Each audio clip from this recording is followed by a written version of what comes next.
It's time for Main Street Media Television's exclusive coverage of SEC Media Days, driven by Complete Service Heat and Air, your trusted provider of top-notch heating and cooling solutions, dedicated to ensuring optimal comfort and efficiency for residential and commercial spaces. Complete Service Heat and Air is located in White Bluff, Tennessee. We do service and repair on heating and air in the right way. 24/7 service. Call us at 615-797-3997. Serving Cheatham, Davidson, Dixon, Hickman, Humphreys, Montgomery, and Williamson counties. SEC Media Days is also brought to you in part by Mid-Tennessee Bone and Joint Clinic, Micah Blunt, your State Farm agent, Tim Sutherland of Rolling Hills Realty, Pamela Witt, loan officer for First Lending Solutions, Luke's Breakfast and Burgers, the Roxy Theater, the Bone and Joint Institute of Tennessee, and Alicia Duncan with 24 Realty. Now, let's go to downtown Nashville and join Maurice Patton, Chris Yao, and Wade Neely as they broadcast from the Grand Hyatt.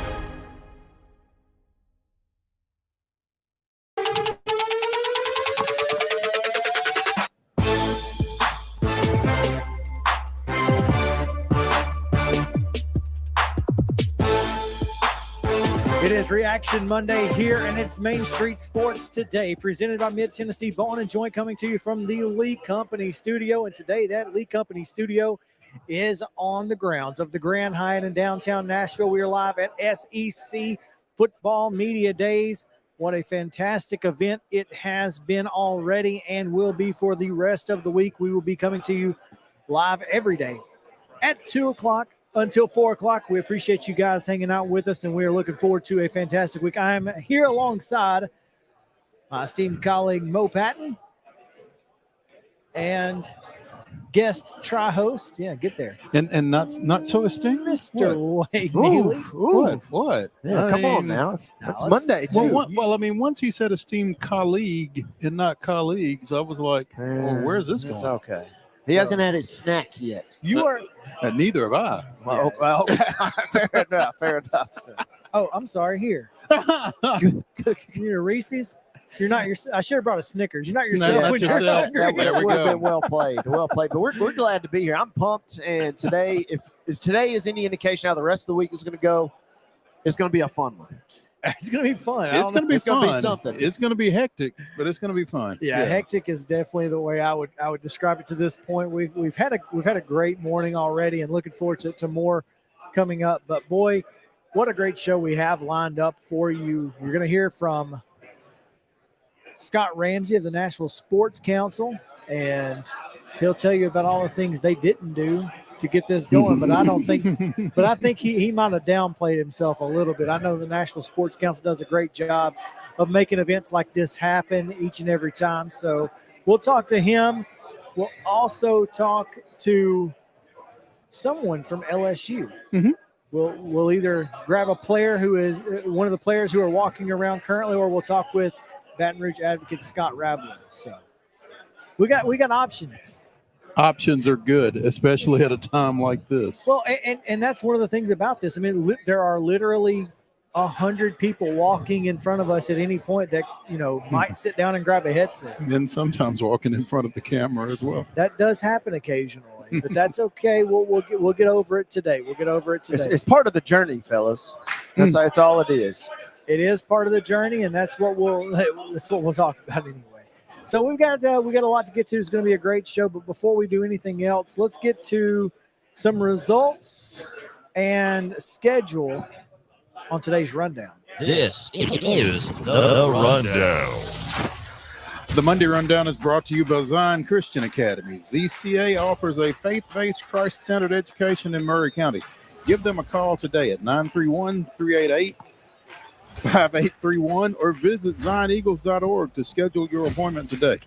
Zion Christian Academy.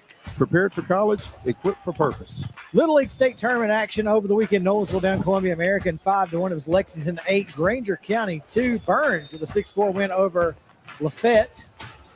Morristown with a 4-1 win over Daniel Boone. Nolensville then down Lexington 12-1. Morristown with a 7-6 winner over Burns. Columbia American ousted Granger County 11-0, and Lafayette was a 5-2 winner over Daniel Boone.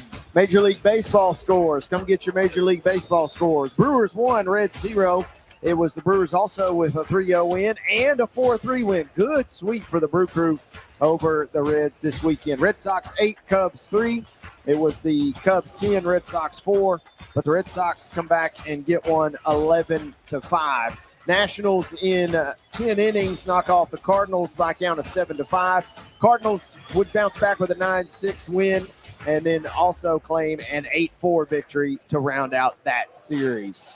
Wade's Houston Astros take 2 of 3 from the Angels, winning 8-5 on Friday night, falling 13-12 in 10 on Saturday before bouncing back for a 9-8 victory on Sunday. Braves finally lost a series, winning the opener at Truist Field against the White Sox 9-0, but falling 6-5 on Saturday and 8-1 in the rubber match yesterday, ending a streak of 11 straight series victories. In minor league baseball action, the Sounds went up I-65 to Louisville and got swept by the Bats 14-8, 8-1, and 8-5 in 10 yesterday. MLS action, FC Cincinnati took care of business at home against Nashville SC 3-1. The win there. In summer league play in NBA, Grizzlies take it to the Lakers 100-69, but then fall to the Suns 102-79.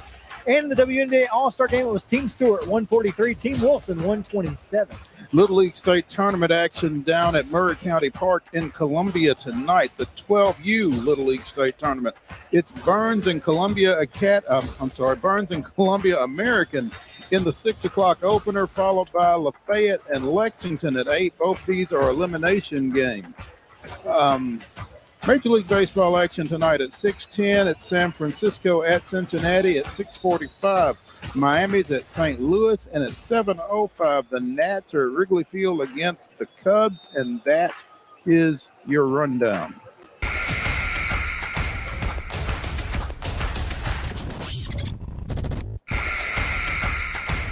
Justin, I apologize. I did not get your top story video in, but top story is brought to you by our friends at Piggly Wiggly at Neely's Mill in Columbia. Thanks to the pig, and we'll see you there. If you're looking for hand-cut meats fresh daily or their daily deli, fresh produce as well, great stuff to get to. And boy, they never disappoint over there at Piggly Wiggly, no matter what you're looking for. So make sure to go see those fine folks at Piggly Wiggly and Neely's Mill in Columbia. Top story? The crazy thing about top story is that we're sitting here at SEC Media Days kickoff. We're sitting here among all of the people that are involved in SEC football, and yet today's top story has really nothing to do with SEC football. Nothing at all. Well, no, nothing at all. Nothing. Not a thing. I mean, the only possible Southeastern Conference connection is the guy we're going to talk about will be catching passes from. That's it. That's pretty much it. And so, well played, Mo. Yeah, I mean, it's a loose connection. Very loose. Very loose. But we hope it's a tight connection. We very much do. As DeAndre Hopkins, 2-year deal with the Titans. I don't even know if the Titans have announced it yet. I don't believe they have, but I mean, Bart Heights just walking through here. Look, hey, former Mississippi State basketball players think they can do anything. It's okay. Is that who that was? Bart Heights, former Mississippi State superstar. Oh, so we'll give him okay, a pass. We'll give him a pass one time. A celebrity cameo. One time. A celebrity cameo. Gotcha. That's right. So that's what it is. He didn't walk. He was just a cameo. So he played for Stansbury then? He did. Right? Okay. He did play for Rick Stansbury. All right. So. All right. Well, Stansbury. Yeah. Okay. Yeah. What you said. Yeah. Anyway. DeAndre Hopkins 2-year deal with the Titans. I feel like unofficially, I guess. I feel like though this is kind of one of those stories where it's almost anticlimactic because you felt like it was going to happen for at least the last week with the betting odds situation. With the betting odds situation, and you know, he and Mike Vrabel have a history. They were both in Houston at the same time for some period of time, and it just felt like a fit to me. It did. And you know, considering that New England was, I guess, the other finalist, so to speak. And serving him pork. What about, so does he not eat pork? Apparently, he's only eaten pork one time in the last 8 years, and that's when he had New England clam chowder. Mm. I'm not familiar enough with clam chowder to know. What, do you put bacon in that? Apparently or something? so, yes. Well, wow. That's unfortunate. Or it's fortunate for us as a Titans fan. Maybe there's a little read the room. Yeah, there. Somebody didn't do their research. No, clearly, someone did not do their homework. But yeah,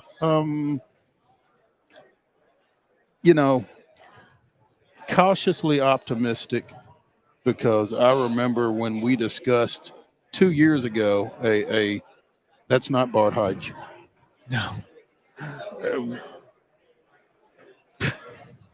We discussed a certain acquisition of a certain free agent receiver and how impactful it was going to be and how dynamic it was going to be, and it was none of that. So I'm trying to pump the brakes on this. It's hard to be excited, but it's hard not to be excited. Well, I think it's a different situation this time around too, because DeAndre's kind of coming in to be, as I think I said this last week, kind of Robin to Treylon Burks as Batman. I don't think you want DeAndre Hopkins to be your number one receiver, but if he can come in and be your number two to Burks, I think you got some. To me, that's the biggest thing, is you get Burks a buffer, so to speak. You get him an easier matchup potentially. You get him in better situations to make plays down the field. And now you can really see what you have out of Treylon Burks. But also, obviously, I'm with Mo. You are kind of pumping the brakes just a little bit. I still got a little heebie-jeebies of the old Randy Moss signing, and obviously the Julio Jones situation did not play out in any great capacity whatsoever. But there is reason to be optimistic. And the big thing for me is this was a free agent signing and not a trade. To me, it says, hey, someone made the decision to come be a part of this organization. We've talked about the Vrabel connection, obviously. But anytime you can draw in a free agent like that, like the Titans have done. Who have other options. Exactly, especially with the suitor, kind of like the New England Patriots. That, to me, speaks more volumes than anything, is the fact that Hopkins was willing to come to Nashville. That's a great point. That says I'll be something here all about, week, folks. Yeah, that Literally. That says something about a team that was 7-10 and missed the playoffs last year and is on what, a 8-game losing streak? Currently, right? yes. So, I mean, that's and yet a receiver the caliber of a DeAndre Hopkins wants to come play here. Well, and we've all seen the gloom and doom Twitter and social media posts about, well, who's going to throw it to him? And, well, I mean, Ryan Tannehill's going to throw it to him. Former Texas A&M receiver, Ryan Tannehill. That's right, exactly. But, yeah. But someone made a great point. I think you retweeted it. The same guy who threw A.J. Brown all them passes y'all love. Hello. 89 touchdown passes, 33 picks since he's been a Titan. He's been as good as anyone in the league since he's been a Titan statistically. Well, and I mean, when he's been healthy and when he's had healthy people in front of him to keep him healthy, he's certainly a top half of the NFL starting quarterback. And that's the biggest thing for me. If you can keep him upright, if you give him the protection, maybe even roll him into a little bit of space. Last year, he was just bum rushed. Same with Malik Willis, obviously. That offensive line was just so broken and depleted that it didn't matter who the quarterback was. But if you give Tannehill the protection, I think you really got some. I'm with you, Mo, on this. Yeah. Well, Tannehill's protection is the biggest key, and that's going to be the key to everything. Yeah. And it has everything. been. It has been from day one. He's got to be upright. Now, this is a guy who he can withstand some. He can withstand some pressure. He can withstand the hits. He's got wheels. We all know about Tanny Wheels. Tanny Wheels. But 12 rushing touchdowns. You've got, and of course, don't forget about Derrick Henry. He makes it a lot easier on receivers and quarterbacks. The guy who still had 15 touchdowns last year and ran for 1,500 yards. behind potentially the worst offensive line in the history of the National Football League. If there was a worse one, I don't want to see it. So, and that's what it all boils down to me is if you have Tannehill upright or whoever the quarterback is, if something were to happen to Tannehill, I don't care who's behind him on the QB depth chart. If you can keep him upright and give him the protection, now you got a really good chance as the what a spread indeed. You got a chance to see what Hopkins and Burks can do. And to me also, that just is a pure trickle down. Now you got a guy like Westbrook-Akina who can now float in at your 3 spot when at times you saw him have to serve as definitely your number 2, potentially even your number 1 last year. So there's a lot of moving parts, kind of like us here at SEC Media Days. A lot of moving parts. But I am pumped about the acquisition. Like I said, if nothing else, the fact that he chose to come to Nashville, who knows how to play out, but this has got to bode well for the long-term prospects of drawing more free agents to the city and the franchise. Well, that and a bridge to drive over on Broadway. And right now, the bridge on Broadway has been an issue this morning. Mm-hmm. But that's a whole other story. I'm looking forward to DeAndre Hopkins just as much as I was looking forward to Julio Jones. I just hope it turns out a little differently. I think DeAndre is a little different because he's not injury prone. He's not dealt with a lot of injuries in his career and certainly not dealt with the injuries that Julio Jones had dealt with to that point. So, and oh, by the way, lest we forget that in the year Julio Jones was here, Tennessee Titans were the number 1 seed in the playoffs. Coincidentally, the last year that the Titans had a quality offensive line, and Tannehill is making magic happen. So Julio just wasn't necessarily a part of it. And it wasn't as if he caught no passes. I mean, he was still a little bit of a factor, just maybe not as big of a factor as everybody would have hoped. Or expected. Right, and expected, and maybe the same with Hopkins. Maybe you don't get your expectations, like you said, cautiously optimistic. Don't set them so high that you're automatically disappointed. I just feel like his presence is going to make some defenses have to play Burks and Okonkwo and NWI maybe a little more straight up. And it's gonna create some more advantageous matchups for some other guys in that passing game. We're going to take a break because our next guest is sitting down, so we'll get to him here in just a moment. When we come back on Main Street Sports Today, presented by Mid-Tennessee Bone and Joint, we'll be joined by Scott Rabelais of the Baton Rouge Advocates. So stick around. More from SEC Media Days in the Lee Company studio right after this.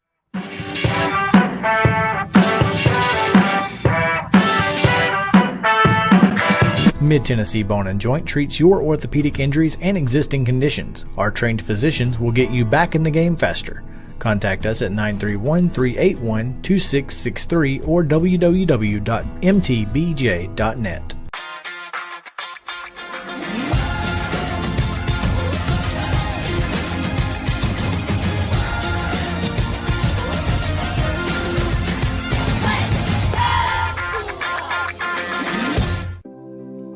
Custom Stone Handlers supplies over 600 distributors and suppliers with quality stone products. Along with River Stone, we produce and distribute over 100 building, landscape, and other bulk products. Our goal is to provide quality products, service, and partnerships to ensure our customers' success. We firmly believe that the measure of any person or company is how they treat other people and customers. Give them a call at 931-490-4990 or visit CustomStonehandlers.com. With Lee Company technology, the best handymen are hands-off. Lee Company techs have been using visual findings and other smart technology tools for years to add transparency and virtually take customers along. You see what we see, whether we're in a crawl space or on a roof. With Lee Company, technology helps us help you, no matter what's happening in the world or at your house. You can't see the sights without the sounds. From the crack of the bat to the roar of the crowd and everything in between, discover what Hit City has to offer. Spend your nights cheering on the Nashville Sounds at First Horizon Park with giveaways, fireworks shows, theme weekends, and more. Single game tickets are on sale now. Visit NashvilleSounds.com to claim your seat today. Piggly Wiggly, located in Neely's Mill Shopping Center, is Columbia's locally owned and operated Cost Plus 10 grocery store dedicated to serving the community with low prices and smiling faces. Piggly Wiggly offers fresh, hand-cut meats daily as well as daily hot plate lunches from their deli counter. You're certain to see smiling faces and a helping hand when you're here at Piggly Wiggly. Come by and check out our fresh produce, high-quality meats, and more. Down home, down the street, we'll see you at the Pig. Complete Service Heat and Air is a trusted provider of top-notch heating and cooling solutions dedicated to ensuring optimal comfort and efficiency for residential and commercial spaces. Complete Service Heat and Air is located in White Bluff, Tennessee. We do service and repair on heating and air the right way 24/7 service. Call us at 615-797-3997. Serving Cheatham, Davidson, Dixon, Hickman, Humphreys, Montgomery, and Williamson counties. Mid-Tennessee Bone and Joint has been the official sports medicine provider for Murray County Schools for more than 40 years. We specialize in orthopedic service, and our Ortho Quick Walk-In Clinic lets you bypass the ER. Visit us online at www.mtbj.net. It's time for Main Street Media Television's exclusive coverage of SEC Media Days, driven by Complete Service Heat and Air, your trusted provider of top-notch heating and cooling solutions, dedicated to ensuring optimal comfort and efficiency for residential and commercial spaces. Complete Service Heat and Air is located in White Bluff, Tennessee. We do service and repair on heating and air in the right way. 24/7 service. Call us at 615-797-3997. Serving Cheatham, Davidson, Dixon, Hickman, Humphreys, Montgomery, and Williamson counties. Now, let's go to downtown Nashville and join Maurice Patton, Chris Yao, and Wade Mealy as they broadcast from the Grand Hyatt.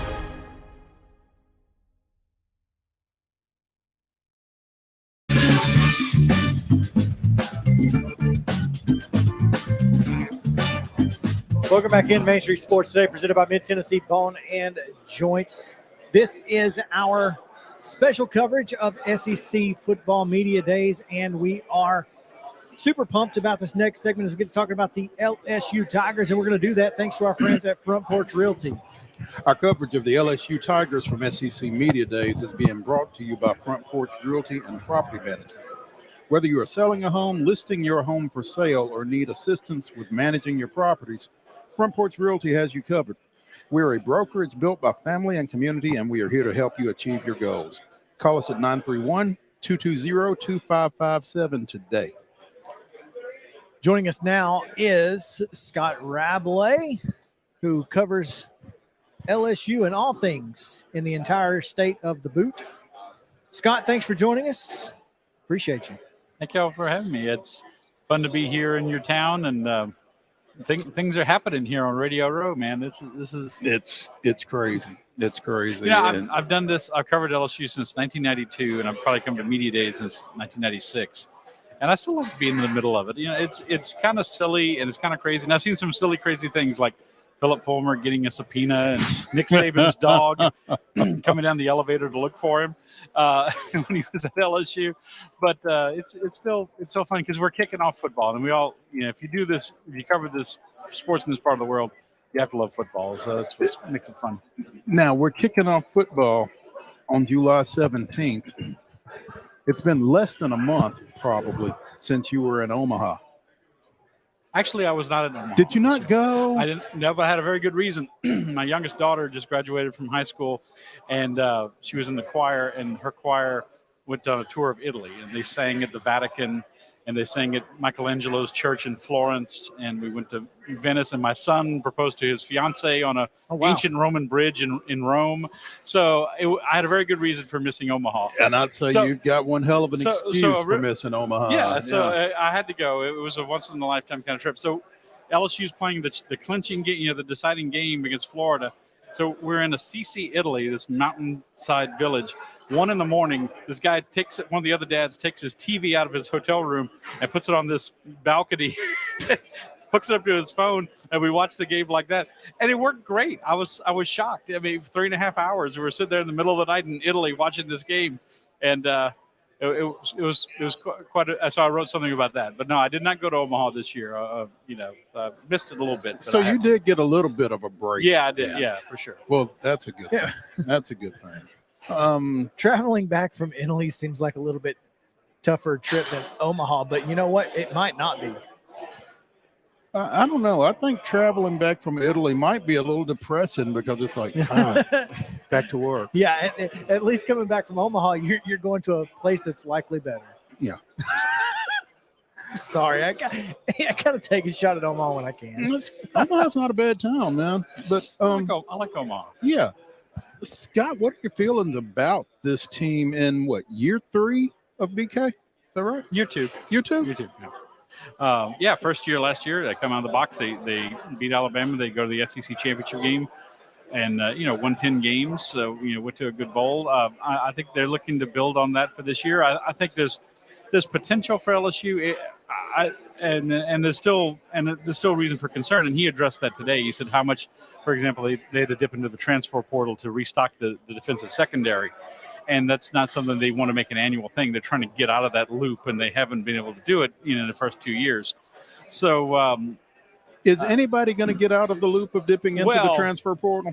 Yeah, no, not completely. And LSU is, in all sports, has done the transfer portal, I think, about as well as anybody. I mean, guys like Jaden Daniels coming in last year, Angel Reese in women's basketball, Paul Skeens in baseball, and Tommy White. So I think they've done it very well. So, but yeah, not being as dependent on it, I guess you would say. Mm-hmm. So I think I think the frontline talent is very good in LSU, and certainly they've got a lot of experience, a lot of guys coming back, a lot of starters coming back on offense.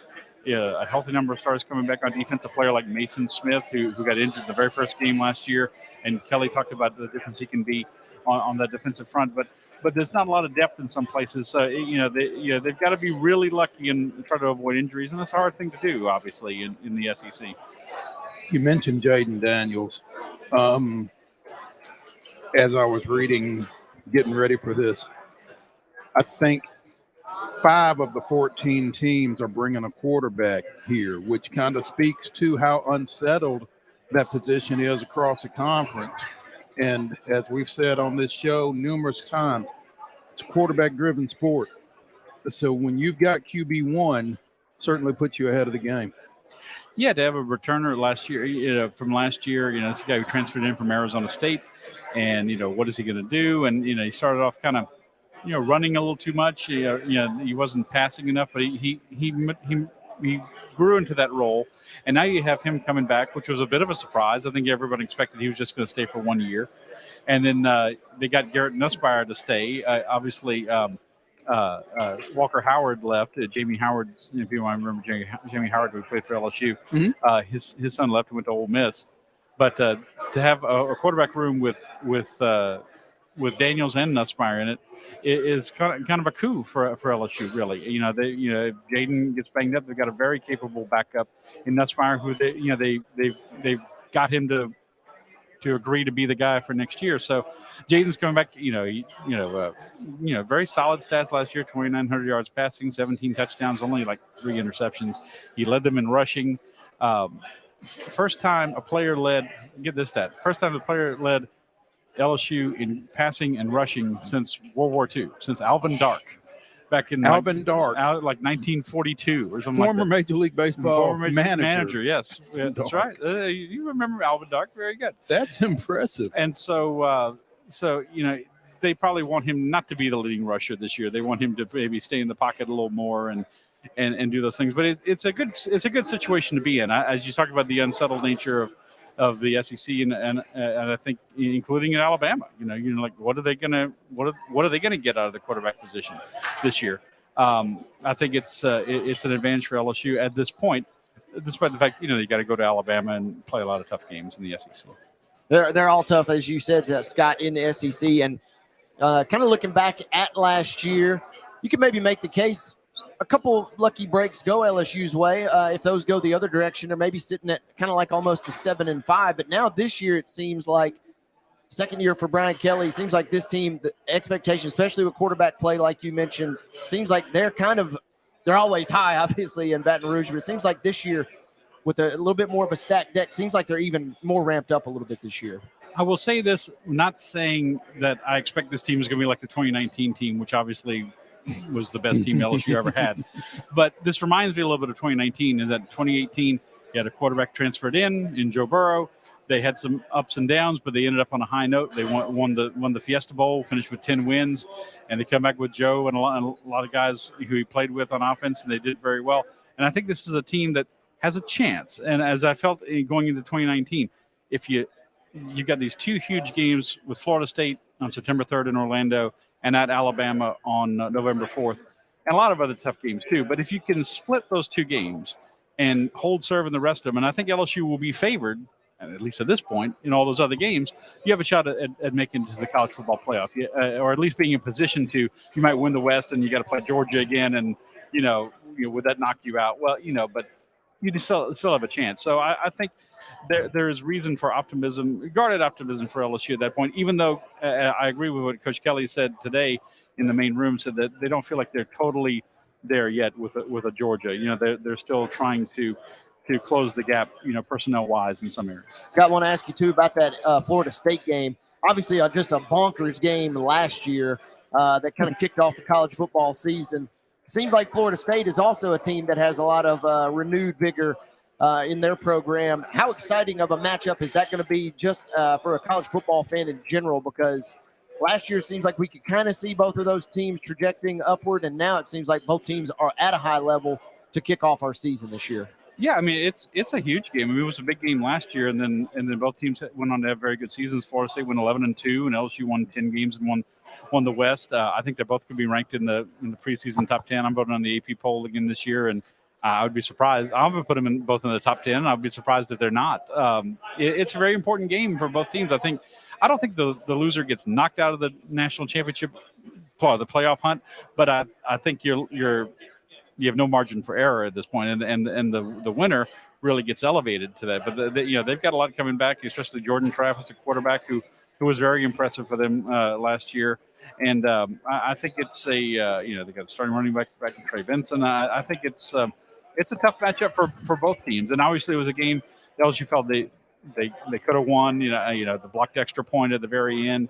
And then so they're already talking. I know Josh Williams, running back who was here today, was already talking about the motivation they have because they felt like they let that one get away, while as compared to other games where, as you said, the Alabama game could have they could have not completed the pass and they could have lost that game, or a couple other close games. The Arkansas game was a close one too, Auburn. So yeah, it's a huge game for both teams to start, and it's a very exciting one to start the season for LSU. Scott Rabelais of the Baton Rouge Advocate joining us here on Main Street Sports today, presented by Mid-Tennessee Bone and Joint from SEC Media Days at the Grand Hyatt. Scott, you talked about Jaden Daniels and you talked about the season that he had. It seemed like in mid-season some sort of a switch flip, something clicked. What happened? Because I know that it was a struggle early for him, and LSU folks were kind of wondering, is this the guy? Where do we go if he's not? That kind of thing. What changed? I think it's just time. Growing in familiarity with the offense, with the players. He came in again as a transfer, and had to learn how to mesh with these guys and find the guys he could count on. And I think you saw a player like Malik Neighbors, who is now being a very highly touted wide receiver in this conference. Someone he became kind of a go-to guy for, and Keyshawn Butte you thought would be that guy, and it turned out not to be. He had a very spotty season, and he was off to the NFL. But things just kind of slowed down for him, and he started getting into the progressions more, and not looking just to take off. The Florida State game, he wasn't hardly looking around. He was just maybe he'd check down once and then he's gone. But you saw that changed, and it was just a matter of time and experience. And I think he's a very deliberate's the right word, but very very thoughtful quarterback in that he doesn't throw many interceptions. I mean, he didn't at Arizona Sate, and he didn't last year with LSU. So I think you protected the ball very well. Had the big fumble against Texas A&M that kind of killed LSU's momentum as they were trying to come back in that game.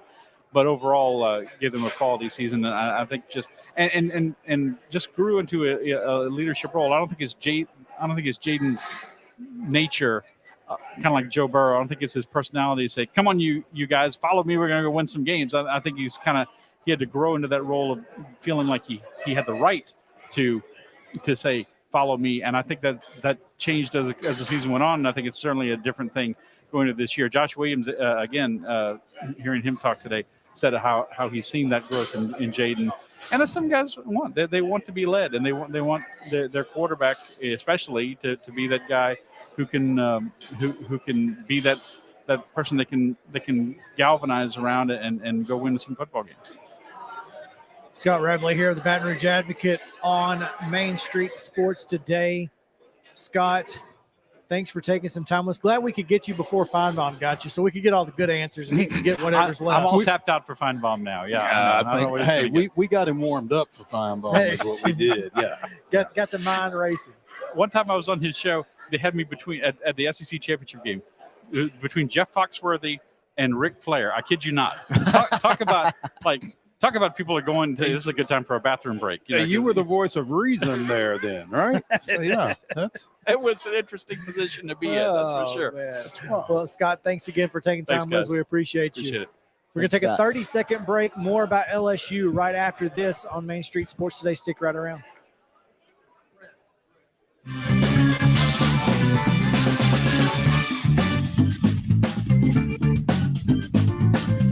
Front Porch Realty and Property Management is your go-to source for all things real estate in Clarksville.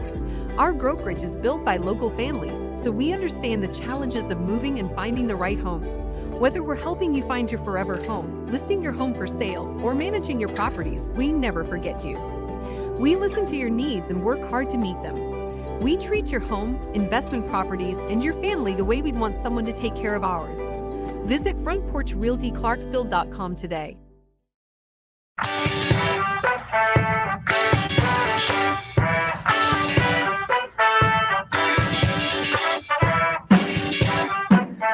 All right, let's talk a little bit more about LSU. Let's go through the schedule. Wade, you got it pulled up right here. Let's take a look at LSU's schedule. They start off, like you said, with that Florida State game, and it is kind of the big one to start the whole thing, Labor Day weekend. And it was certainly a barn burner last year. It was a wacko game last year. Bonkers game, one of the great games of the entire season, and it happened right at the beginning of the season. Yeah.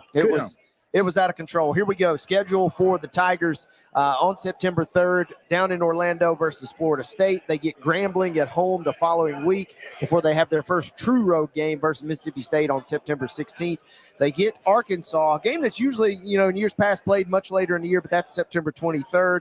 They're at Ole Miss on September 30th. And then in the month of October, they're at Missouri. And then Auburn will be coming off a bye week that October 14th when the Hugh Freeze comes rolling into the Bayou there. Army West Point, which is always an interesting game to get ready for. They have a bye week in late October. And then the big game that Scott just talked to us a moment ago at Alabama on November 4th. Alabama is also coming off of a bye entering that game. So keep that in your back pocket there. And then they have Florida, Georgia State, and a team that some people are whispering.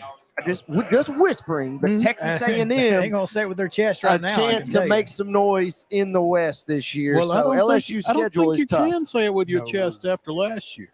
You can absolutely cannot. Okay, but there are whispers floating around these halls here at the Grand Hyatt. I've heard them. So and the reason is because the SEC West is wide open. LSU is one of the favorites to win this thing, but of course Alabama, depending on their quarterback situation. But when you look at this schedule, outside of the Florida State game, which is probably a toss-up, would we say that's a toss-up?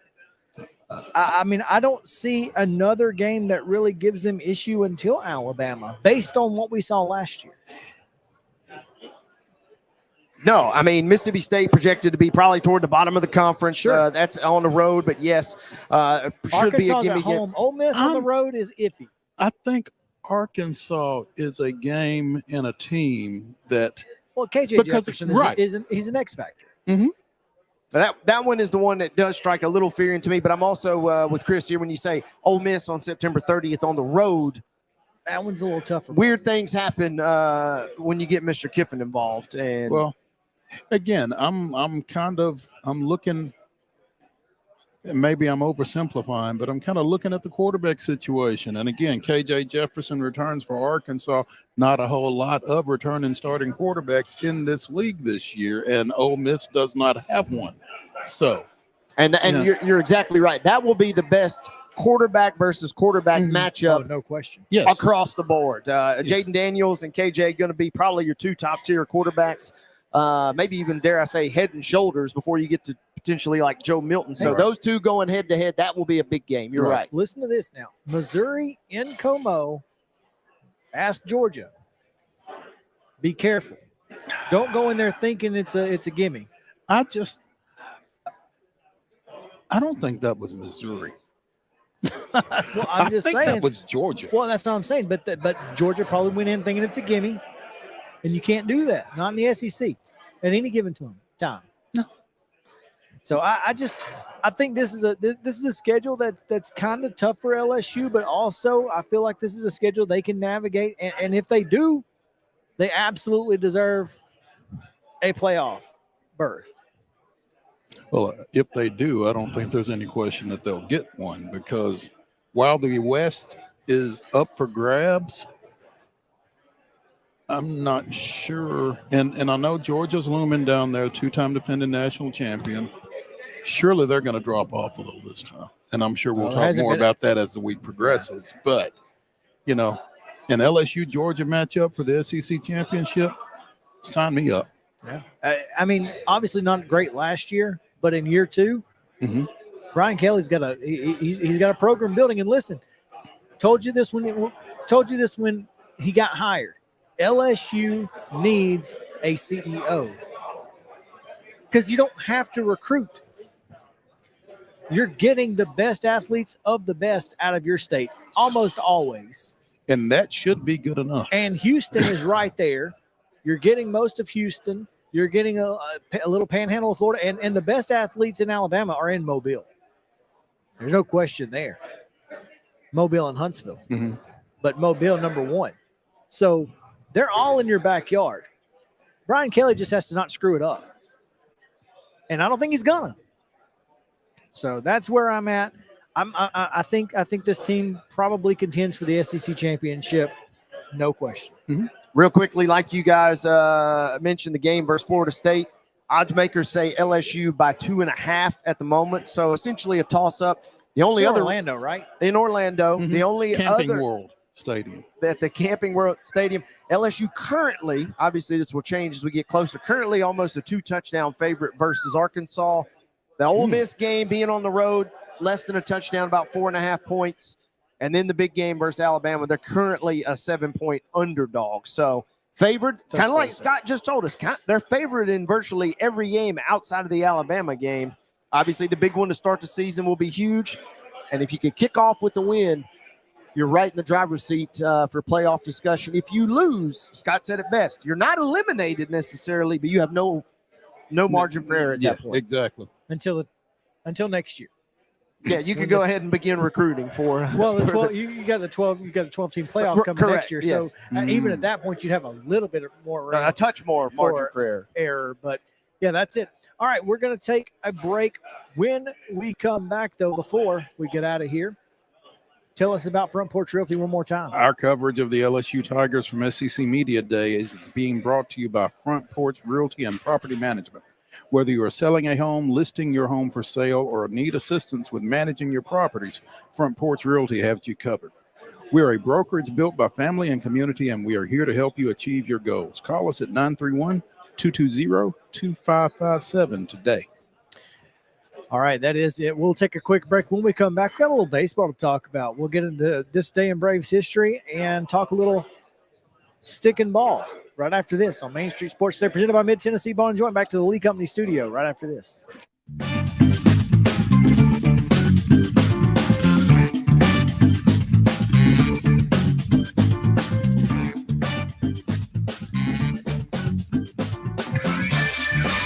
Since 1975, Mid-Tennessee Bone and Joint Clinic has treated the orthopedic needs of Middle Tennessee residents.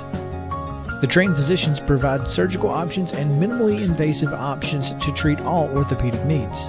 The walk-in clinic, OrthoQuick, helps you bypass the ER while treating sports injuries and acute needs Monday through Saturday.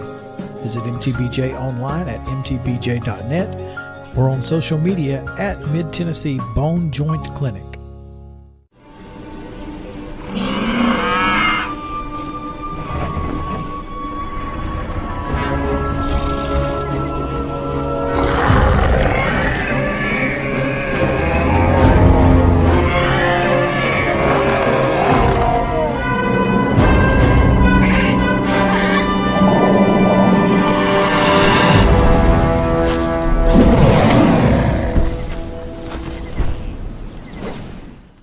Tired of hanging lights every year? We get it.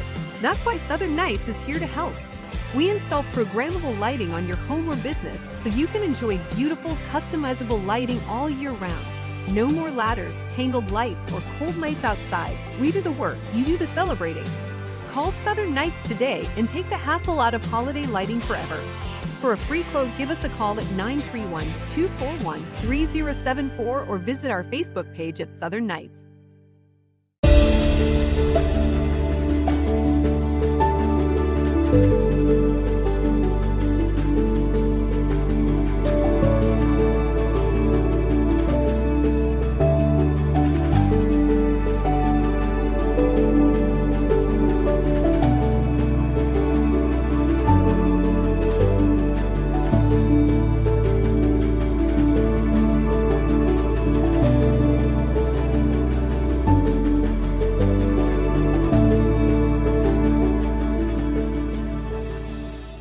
If you're looking to buy or sell in Dickson County, Tennessee, call Tim Southerland at Rolling Hills Realty.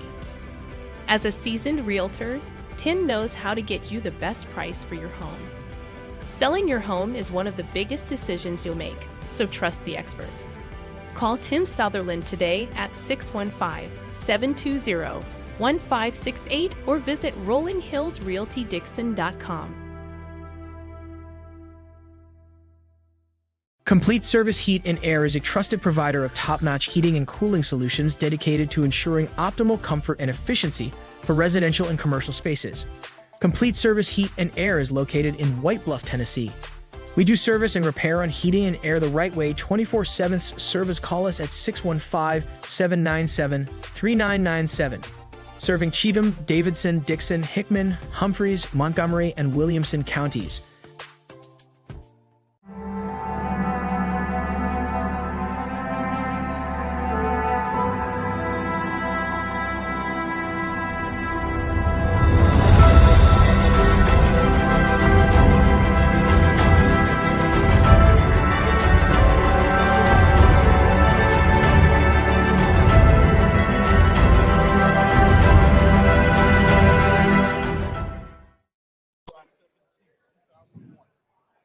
Am I on? There we go. July 17th, 2001. Playing without Rico Brogna, who announced his retirement after 9 seasons earlier in the day. The Braves down visiting Tampa Bay 4-0 as Greg Maddux struck out 9 in a 6-hit shutout. The Jones boys, Chipper and Andrew, each homered in the victory. Brogna, who signed as a free agent during the offseason, was hitting .248 with 3 home runs and 21 RBIs in 72 games, but battled back injuries before shutting it down. Brogna previously played with the Tigers, Mets, Phillies, and Red Sox. Tigers, Mets, Phillies, Red Sox. Remember that for Immaculate Grid. Yep, that's exactly where my mind went, partner. Glad I could help. That was this day in Braves history. I'd forgotten about Rico Brogna. Man, that's a name. Understandably. He's forgettable. His time in Atlanta anyway. Oh, man, welcome back in Main Street Sports Today, presented by Mid-Tennessee Bone and Joint. We are in the Lee Company studio, but in the hallways of the Grand Hyatt here in downtown Nashville as they roll away my oatmeal raisin cookies, and that's so sad. I can see the disappointment in my disappointment and the life almost just leaving your body. At least I have half one left. I'm gonna savor this one for a little while. But let's talk a little baseball. I don't think they were rolling it away. They're just relocating it. Oh, okay. Well, even better. Yeah. All right, we'll take it. Hope springs eternal for you then, There we my go. friend. Yes. Let's talk a little baseball. Yeah. Braves lose their first series since Oakland and the first rubber match of the year. Yeah. Break them up. I guess we'll be sellers at the deadline now. I mean, look, At 61-31. it's never a team worth a crap that does this to the Braves. It's always the Athletics or the White Sox, and it just blows my mind. But you know what the good thing about that is, as I pointed out to you, is we won't be seeing either of them in the playoffs. Won't see either of them in the playoffs. And the last time the Braves lost a series, they played Arizona. They took that personally. They played Arizona right after that. Mm-hmm. And now the Braves have lost a series, and they Play Arizona right after that. So seems like this is second verse, same as the first. Let's hope, because an epic win streak is on the horizon. One would like to think. So. Yeah, I certainly didn't expect Spencer Strider to lose his start, but I also didn't expect Eddie Rosario to struggle as much as he did in left field. I felt bad for Eddie. I don't think he's as bad as he looked Saturday night. I don't know what that was about, but and I don't know if he was hurt going into that game, or if he hurt himself in the game, or what the situation was. But he does apparently have some sort of a hamstring issue going on, and I don't know if that was the cause of the misplays, or what. Or if it was an excuse later. Well, and it could be, but it was tough because all of what happened Saturday night, wasn't on Eddie. No. And as you pointed out in a text, the offense kept getting Atlanta back in that ball game, and Strider kept letting the White Sox back in that ball game. Yeah, and three of those runs were direct results of left field's. But they lost 6-5. Right. Well, I mean, if those three runs don't plate, you win. If those three runs don't plate, you win. If those three runs do plate and no other ones, you win. Yeah, no, I understand. I'm just saying that Strider pitched well enough to win at times, but it just felt like every little thing that could go wrong in that game did. It was not vintage Strider. Didn't seem like it. And you know how much I love my advanced analytics. 3 of the advanced analytics stats that I looked at that measure how well a pitcher pitched based on adjustments for defense, all 3 of those were lower, which is good, than his season average. So he clearly pitched well, but when you weight all the stuff that goes into it, it just, it was like there was nothing that was going to get Atlanta across the board other than a bottom of the 9th. Chicago can't come back to the plate to hit. That's the only way that the Braves were going to win that game. And then on top of that, now your bullpen is pretty light with injuries. Luckily, we talked about they've got an off day today, and they come back tomorrow with Arizona, so they've got some time to kind of rest up. But most of their guys are hurt. I mean, Minter's now on the on the IL. You've got the bullpen is literally going to Heller. I mean, Nick Anderson's out. Minter's out. Those are your 7-8 guys. Jesse Chavez is out for however much longer. It's tough. If you are trying to manage the Braves bullpen right now, it's pretty easy. One, because you only have a whole lot of options. Yeah, hard to mess up, right? But also, you gotta hope that you don't have to throw those guys every night. Lucas Luque and Joe Jimenez are going to have to eat some innings, or you're going to have to go deep into the game with your starter, and that's just not been the case. Which tells you the answer to the question that we asked Eric O'Flaherty last week, what do you get the team that has everything at the trade deadline? Well, this team doesn't have everything anymore. It's got to be. And two, they got to get some bullpen reinforcements. Yeah, and that's an optimistic way to look at it. You take a loss or two right now to maybe expose just a hint of weakness and say, okay, we do have some things we need to shore up at the deadline. Right. You don't want to just plow through the deadline. How many times do we see a World Series, at least contender, make just a deal, may not even register as nothing more than a blip on the radar, and we see that guy pitch a big inning in the World Series? Well, seems like it happens almost every year. Somebody just makes a little deal. So maybe a blessing in disguise in that regard. Braves won a World Series by going and getting a guy who was hitting 198 and one on the DL or IL at the time. They went and got three guys. Eddie Rosario, Jorge Soler, who folks in Kansas City were like, thank you. Yes, appreciate it. We didn't need him. He was hitting 198. You don't even have to send us anything back. Thank you. Just appreciate the box of baseballs. Yeah, and Jock Peterson was a little bit before the deadline. Yeah. But, all of that happened right after Ronald Acuna Jr. went down for the year with the knee injury. But they went and retooled the outfield, basically, and all three of those guys made major contributions to that World Championship. So Jock Peterson, none more than the pearls and his declaration. This World Series that you guys speak of, I have a little selective memory in those particular months. I can understand that because, and speaking of the Astros, obviously took 2 or 3 from the Angels, but it wasn't easy. No, and I didn't watch live any of the games, but I was keeping up with the box score, and every game was just bonkers, including obviously the extra innings game on Saturday. 13-12. Even yesterday, Tucker and Bregman going deep in the ninth, and then Ohtani gives the Angels a little bit of life before finally Houston was able to get them. Look, if you can just survive Ohtani and Trout, you're good. But it's not easy to do. You can't survive them all the time. Because if anybody else gets on base ahead of them, you're in trouble. And I got the standings pulled up right here, and Houston's still.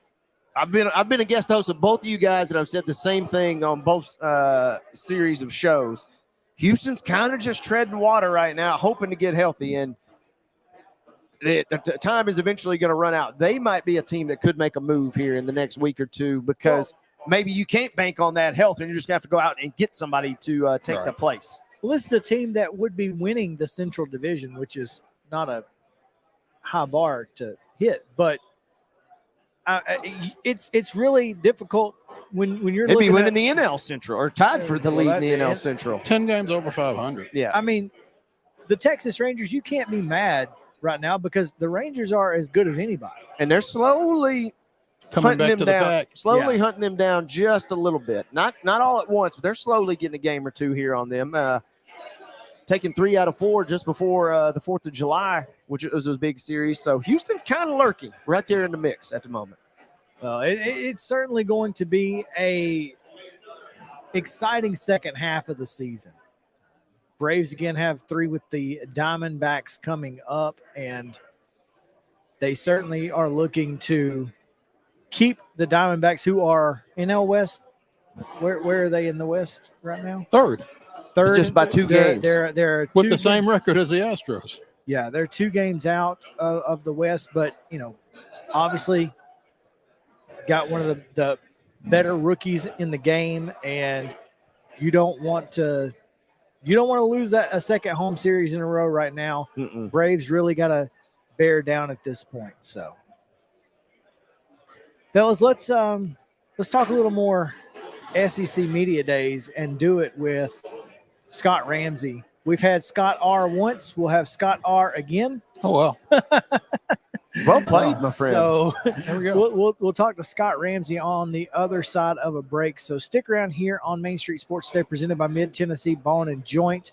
We will be right back to the Lee Company studio. Scott Ramsey, the National Sports Council, will join us.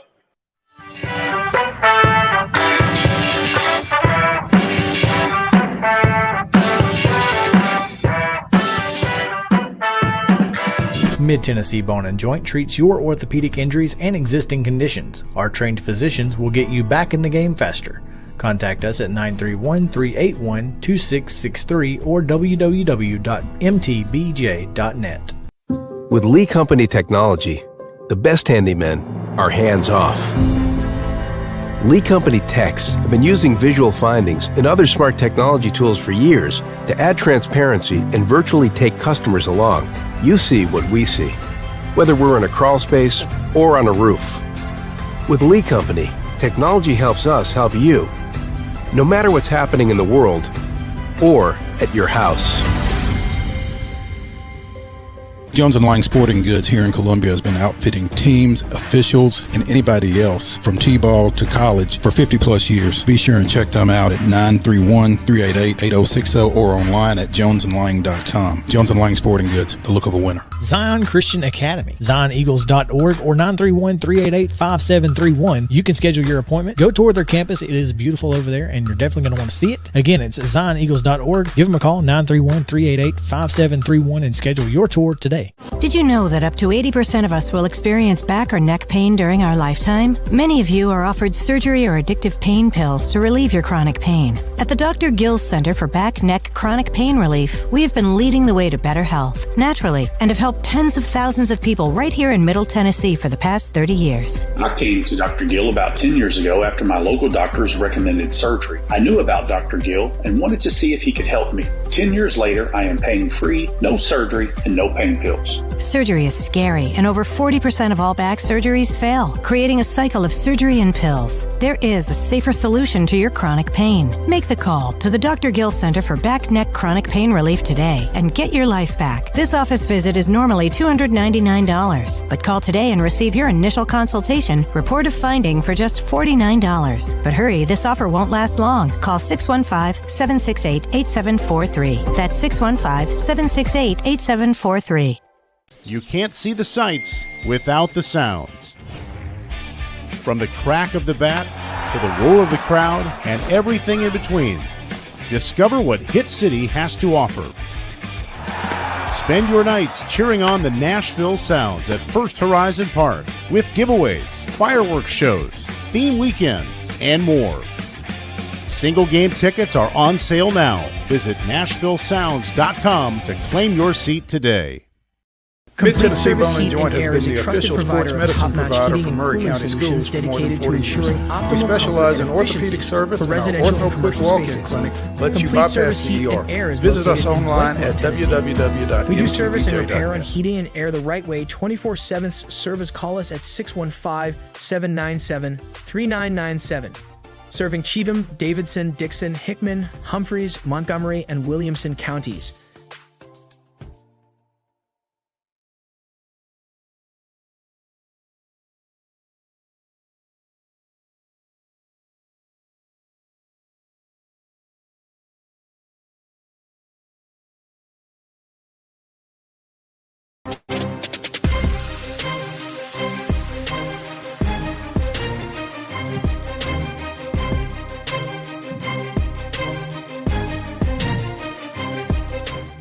Welcome back into Main Street Sports Today, presented by Mid-Tennessee Bone and Joint in the Mobile Lee Company studio as we come to you from the Grand Hyatt, downtown Nashville, live from SEC Media Days.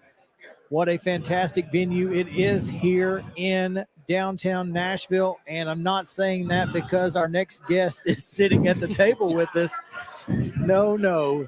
Every time we get a chance to be in downtown Nashville, it's a good time, and part of the reason is because of Scott Ramsey, Nashville Sports Council, with us now. And Scott, welcome in. Thanks for taking time with us, man. Thanks, guys. Thanks for having me. It's nice to have a home game. Sleep in your own bed tonight, right? No doubt. It's definitely not what we're used to. So, yeah, and you mentioned that when we were speaking in passing earlier. But, yeah, this is it's got to be pretty nice for you guys to have this here. Yeah, it's one of those events that we always kind of wanted a little bit, Bo, and just until they started thinking about moving it around, there just wasn't much opportunity. We originally had this scheduled for 2021, and then COVID and everything kind of got messed up, and obviously construction schedule here at Nashville Yards, we're still seeing a little bit of that now, but kind of through a little bit of a scheduling change. But we're excited and had this one circled, and it's off and running, and Grand Hyatt's just been a great host considering some of the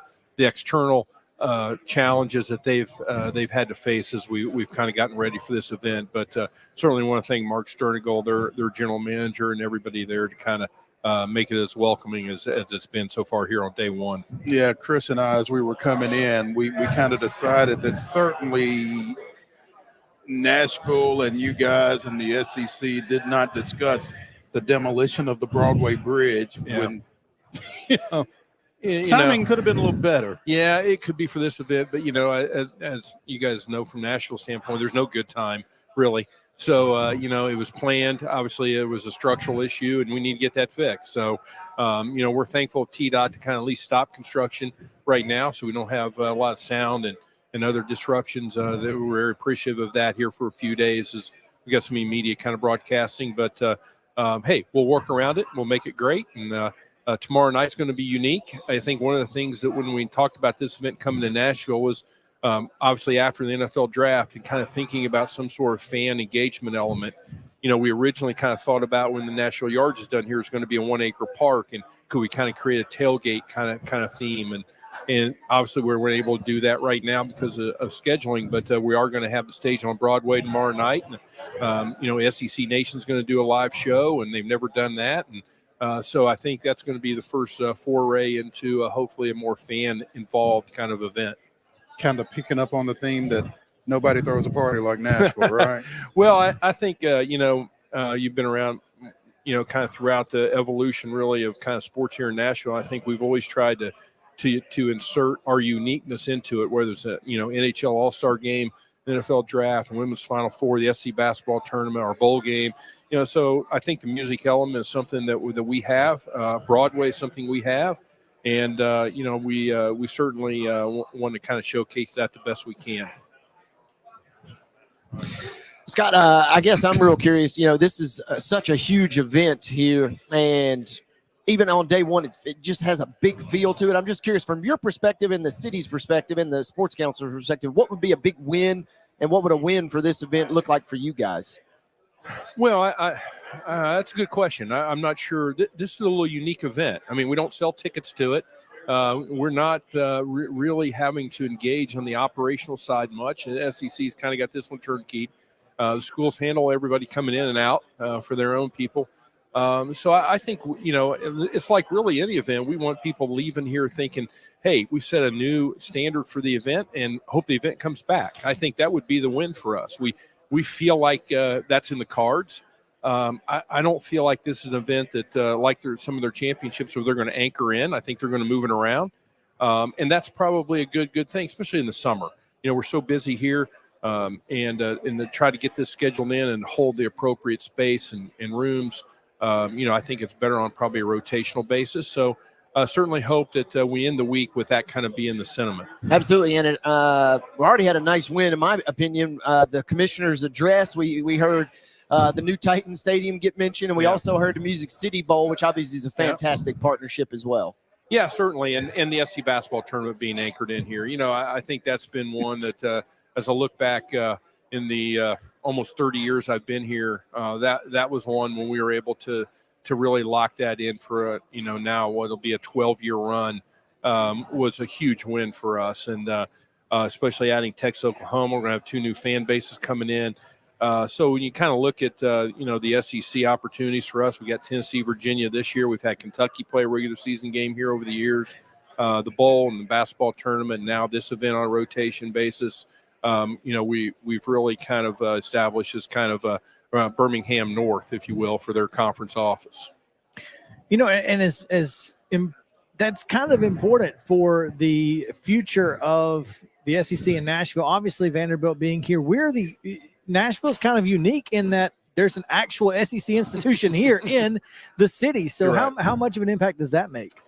It's great. We have a great relationship with Candace and everybody at Vanderbilt. And I think as we look farther out, for example, the NCAA is hosting a future championship bid seminar symposium later this summer that'll look at NCAA championship events from, I believe, 26 to 31. So having a partnership with Vanderbilt is certainly one that will allow us to look at those kind of events. I don't know what those are going to be yet, whether it be, the collegiate soccer college cup, whether it be some SEC volleyball, whether it be volleyball, so I think we're going to really look at kind of expanding the portfolio the best we can. All of them may not be in the new stadium, but they're hopefully be able to populate either Geodis or Bridgestone Arena or the stadium. And we're looking forward to that opportunity. And I think the relationship there is key. One of the things we've learned over the years is that the relationships really go deep. The staffs at the SEC turn out to be your future ADs, which populate your future sport committees that make decisions on where championships go. So it's a constant cycling of that. And I think a relationship and the experience they have here on all these events is key to the future. Scott Ramsey, president of the Nashville Sports Council, joining us here on Main Street Sports Today, presented by Mid-Tennessee Bone and Joint, as we broadcast from SEC Football Media Days here at the Grand Hyatt in Nashville. Scott, you mentioned that, hashtag SECMD23 is, part of a rotation now. Last year they were in Atlanta at the College Football Hall of Fame. Commissioner Sankey announced in his address earlier that they're going to Dallas next year. Have you guys discussed when it might be back in Nashville, or is that just getting too far ahead of things? No. Hey, we're always chasing everything, Mo, as you know. I mean, we've had those discussions as early as a couple years ago when we started rescheduling this one from COVID, kind of, hey, we're here, what's the cycle look like? They haven't made any hard decisions yet on that. Is that an Atlanta, Texas, Nashville, Birmingham rotation? Birmingham seemed to be logistically a little more challenging given the growth of the event, but that's their home market. So I'm really not sure, how many years rotation, but we certainly are pressing forward the best we can, as aggressively as we can, to bring this back, down the road. Just don't know what year yet. Kind of a non-football question. Obviously, you're right by Nissan Stadium right now. All the grandstands are going up. What's the latest you can tell us, both short-term and maybe even in years to come, as far as the status of the Grand Prix? Yeah, that's a good question, Wade. Certainly this year is, has been. It's a third year of a 3-year agreement between IndyCar and the ownership group for Music City Grand Prix. I think the next couple years are going to be the key. Is there a course alteration during the construction that can continue the event in the current state, or will they have to maybe take a couple years off and bring it back? I really am not on the front lines of that. That's the ownership group, which really had an initial 3-year deal, and really it's IndyCar kind of thinking about the sanction of where that goes. So, I think that'll be an interesting few months here as they kind of plan that. I'm not so sure in talking to the Titans, it was as much as the track that was, or their actual route.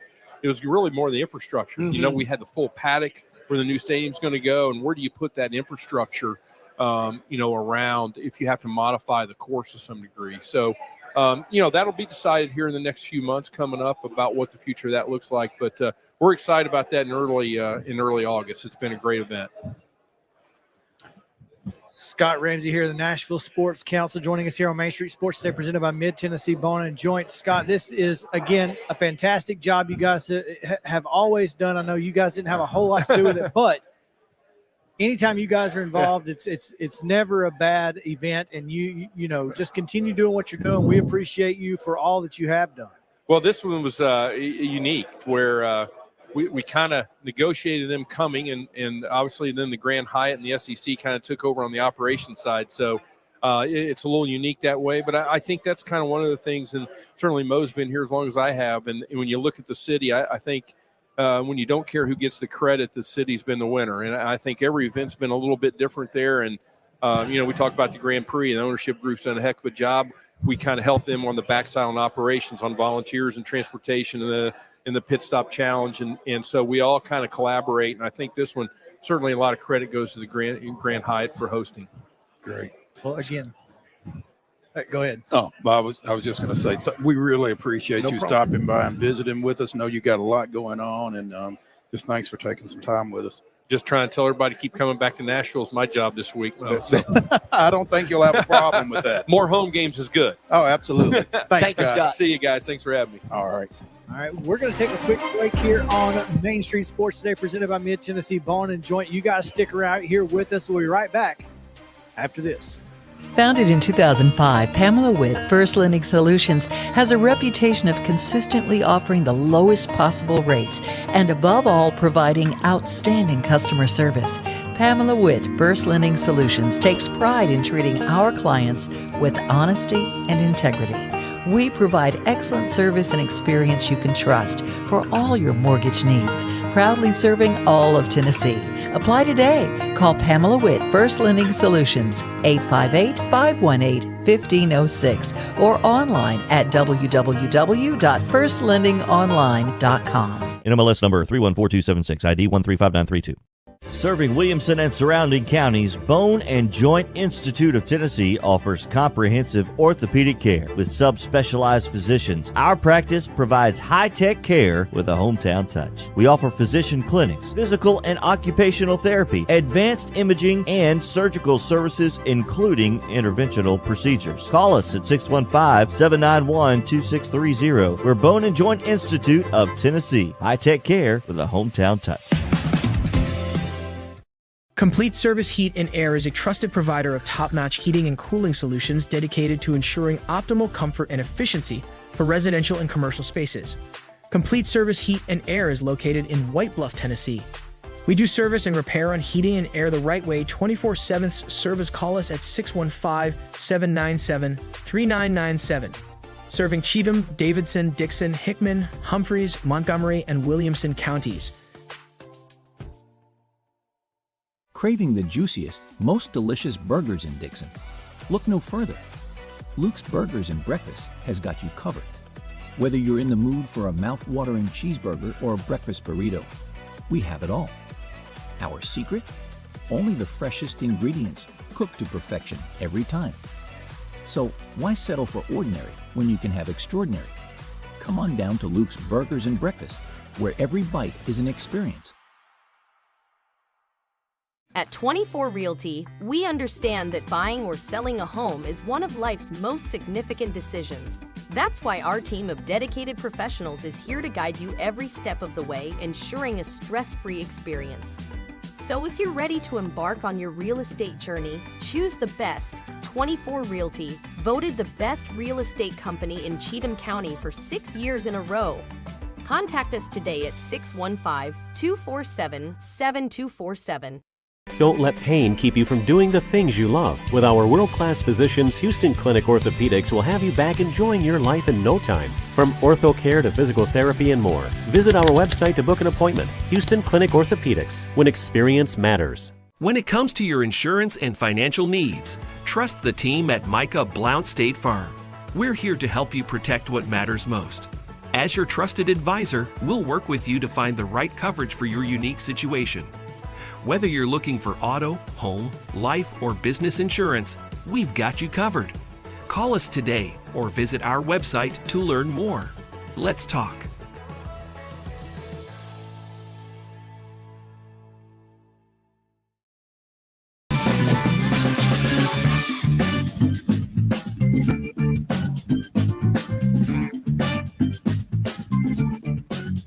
Welcome back into SEC Football Media Days coverage from Main Street Sports Today, presented by Mid-Tennessee Bone and Joint coverage here, brought to you by our friends at Complete Service Heat and Air from the Grand Hyatt. Glad to have those guys involved and glad to have you guys with us as we continue coverage from SEC Football Media Days. We'll be here all week long, so make sure to stick around with us here on Main Street Sports Today.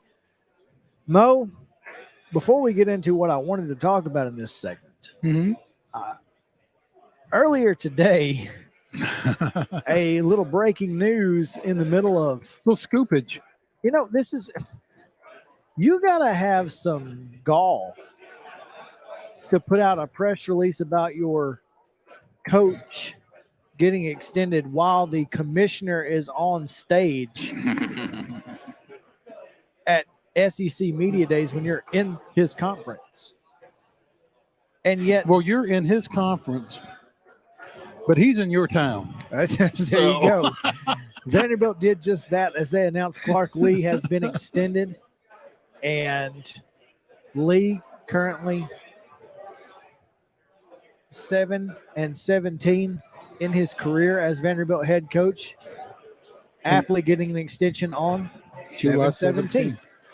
So this is a pretty big development because it just shows that clearly Vanderbilt has faith in what Clark Lee is building on the West End. You know, I mean, Candace Lease, who was recently extended herself, by the way, said it when she hired him, and just continues to show that they feel like they've got their guy in Clark Lee.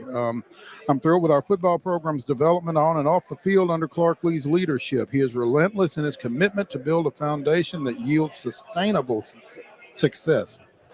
He approaches each day with the pride of an alumnus who personally understands the opportunity that lies before us and the determination of a coach and leader who has the vision to fulfill it. Coach Lee shares our desire to be great at everything we do. I'm excited to see what comes next for this program and gratified Coach Lee will continue leading the way. So, I think it was said when Clark Lee was hired, and I think it continues to be the case. I just feel like that program, more than a lot of others, really needs someone who has they need somebody who, I don't think anybody can sell Vanderbilt like a Vanderbilt graduate. Oh, I don't think there's any question. That's 100% right. I mean, there are certain institutions in college football where you have to be able to walk into a home and tell people what it's going to be like. And the phrase, I'm not telling you what I heard, I'm telling you what I know. Yep. I think it's really applicable in this situation. I mean, Clark Lee isn't asking his student athletes to do anything that he's not done.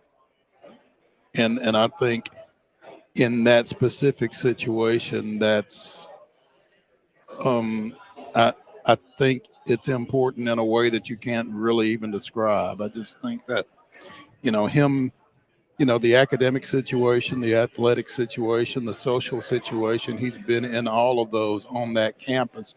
And I just think that's really going to resonate from a recruiting standpoint. And once the kids get on campus as well, they've got a guy who's lived everything that they're living. So, yeah, to me, that is 100% a institution where kind of almost like a service academy, right? You kind of got to speak the language. You kind of got to know what everything is about if we're really going to be able to take you as a legit coach to lead this program, especially from where they were to where they're trying to go. Again, whispering, kind of trending 5 upward. 5-7 last year. 5-7 last year, nearly made a bowl game and returning a boatload of starters this year, returning 15 starters on both sides of the ball. So maybe even not a whisper here, maybe even a slight little rumbling. We might upgrade to rumbling. Okay. And so the extension, but you're right, the timing of it is comical. The timing was hilarious. I mean, I was in the main room. Sankey's giving his press conference, and I'm scrolling through Twitter. Clark Lee extended, and I was like, wait a second. So you should have asked him about it. Hey, quick question. What do you have to say about the extension? Excuse me, what are we talking about here? I would have been promptly thrown out of the ballroom here at the Grand Hyatt, I'm pretty sure. It's great when coaches can get extended while you're on the podium on stage here. Well, I guess he's here tomorrow, right? He is here tomorrow. So I don't think that's a coincidence. No. Guess what? The major talking points will be at every single stop that he goes to now. Well, and here's on the Radio thing Row tomorrow that's the thing about this whole situation is it's not like Vanderbilt needed positive news to talk about. They were 5-7 last year and trending upward. They won 2 games 2 years ago under him. They won 5 games last year. That seems to be going in the right direction. Earned its first SEC victory since 19, first Power 5 win since 18, first SEC road win since 18, first win over Florida since 13, and first home victory over the Gators since 1988, all last season. There you go. Of course, Vanderbilt was feeling froggy today in their athletics communications department. Apparently, not only was Clark Lee extended, but they added a member to their basketball coaching staff. And the email that went out simply said, Calipari joins men's basketball staff. Hello. That was in the subject line, I think. Yeah. That was the subject line of the email. So it's Brad Calipari. Oh. But you gotta admit, that's a fantastic way to get folks to open your email. What? Folks were pushing laptops off the table. Broke their fingers trying to get into that email. Yeah, absolutely. So well played, sir. Well to played. The athletics communications department of Vanderbilt today. They really hit a home run here on day one of SEC football media days. No question. Oh man! Speaking of Clark Lee, there's a well played a tweet from Brooks A. Carter at Brooks A. Carter on Twitter from just over the weekend, and it has gone viral. Understandably so. With photos of coaches in the event, they were to grow their hair out and have some. And our discussion of this cannot do it justice. No, Justin, can you find at Brooks A. Carter from Friday and from July 14th, and let's pull this up because let's start with Clark Lee though. Because he's the man of the hour. He's the man that we're talking about here. He can afford this. If Clark Lee grew his hair out, he would look very different considering he has no hair. Now let me say this. I knew Clark Lee when he had hair. At Montgomery Bell Academy. Hello, folks. There we are. And as bullpen catcher for the Nashville Sounds as well. That's right. Yeah. That's right. So let's start with Clark Lee because he is obviously the one of two people, maybe three, in this particular picture who can pull this off. He is one of, one, Drinkwitz is not a stretch. No, he just looks like he's probably a financial manager. Mm-hmm. but not like his own company. He does it for not even Edward Jones. He's just like out on his own. Yeah, he's out there. Mm-hmm. I'm gonna tell you what. When I saw this, I thought if anybody could pull this off, it'd be Sam Pittman. Sam Pittman. 100%. 100%. He could wear that. Lee, Sam Pittman, and Sarkisian. Of course, Sarkisian just looks like he's going to be part of the next the next samurai movie or something. I was getting ready to say he looks like one of the band members that we're going to hear down on Lower Broadway tonight. Yeah. He could be auditioning for a part here. Yeah. On Lower Broadway. Venables should never do that. If Venables does that, then we're shutting her down. No. We are shutting her down. No, and Zach. No, Zach Arnett. Zach Arnett looks like a Trevor Lawrence wannabe almost. Yep. Now here's the thing: Mark Stoops. Yeah. And Mark Stoops looks like he plays bluegrass with Ricky Skaggs. And that's perfect for where he is. There you go. Hugh Freeze should never attempt this. That he looks like a character from Family Guy that would not have a great backstory.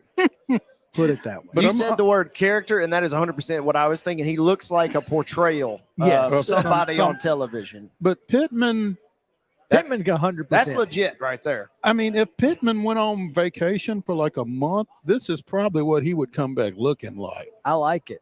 I'm in for Pittman. I think he should do it. Now, that's half of the league. Mm-hmm. Now, let's go to the other half. And they did Nick Saban pretty well here because, look, Nick what are you going to do with Nick Saban? It's hard to even pretend with Nick. Right. So I mean, that just looks like he just needs a haircut, not that he's let it he's grow gone out. a little too long. Yeah. Again, Jimbo Fisher.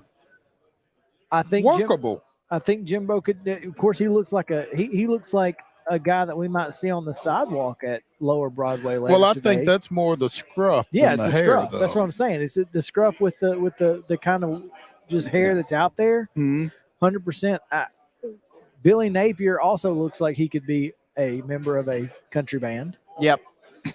Or a professional wrestler, dare I say, even of some sort. Kind of a tag team. Yeah, he's I can see a pro wrestler out of that. 100%.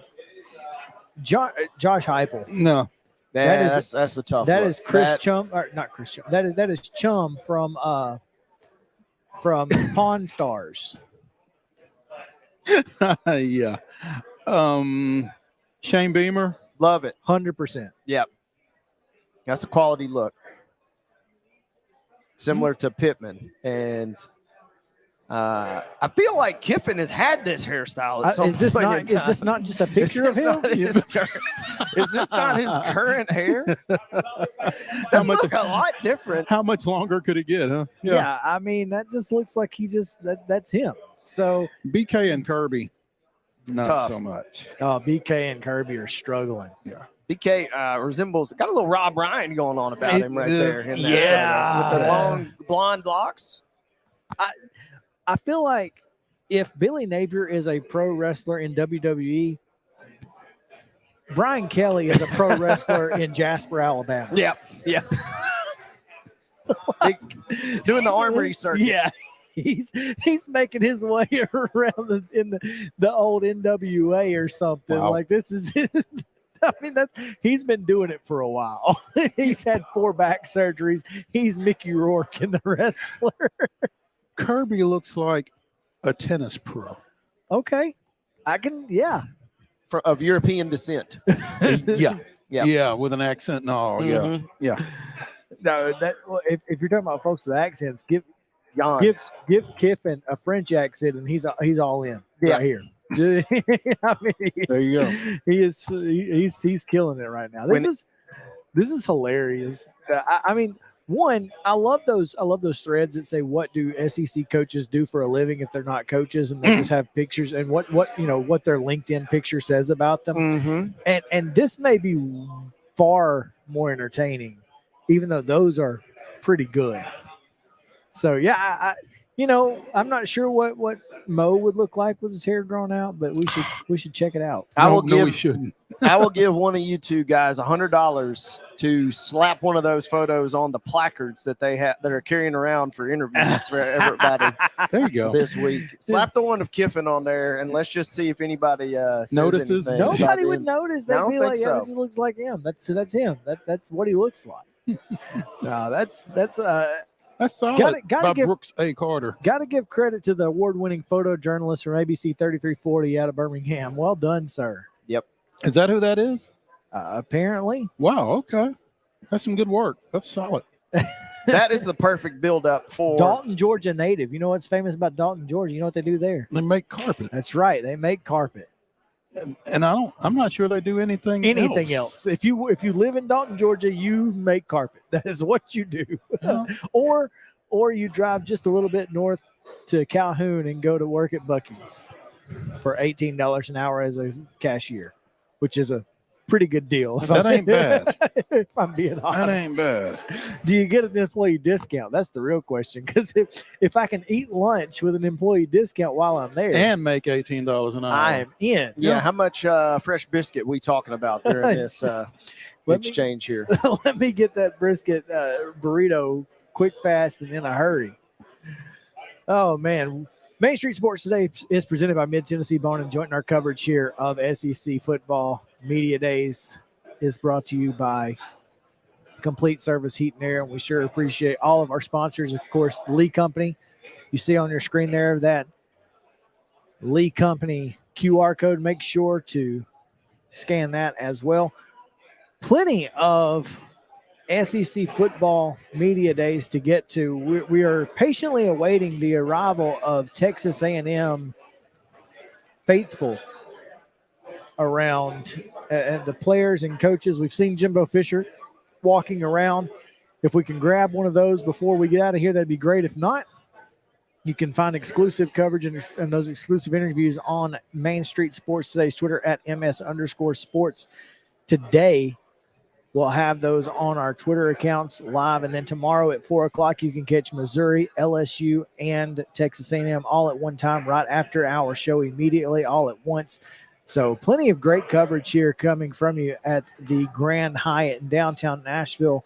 Not an easy place to get to, as we talked about a little bit earlier, but it's kind of nice because I feel pretty safe here. Like, you're not going to get here unless you're coming unless you want to be here. Yeah, absolutely. And that was the big question that I had. Being in Nashville, all the construction, we went down the escalator earlier, and this could change. This could change as Alabama gets closer and closer. But there were not the hundreds of screaming Alabama fans just hoping for a glimpse of Nick Saban like in years past. We didn't have those last year in Atlanta, though. Not like you saw in Hoover, no. But Alabama comes to Wednesday. Wednesday morning, it's Alabama and Arkansas before lunch, and then Florida and Kentucky after lunch. So I'll be interested to see if there's who makes the pilgrimage. Yeah, if there's a chance for that, it'll be Wednesday. Yeah. I'm waiting to see how many Vanderbilt fans show up tomorrow to support the newly extended coach. Absolutely. Yeah. So plenty more to come from SEC Media Days, and we'll get to it here in just a moment. We're going to take a quick break. When we come back, though, we'll continue coverage from right here, the Grand Hyatt, downtown Nashville on Main Street Sports Day, presented by Mid-Tennessee Bone and Joint. Be right back after this.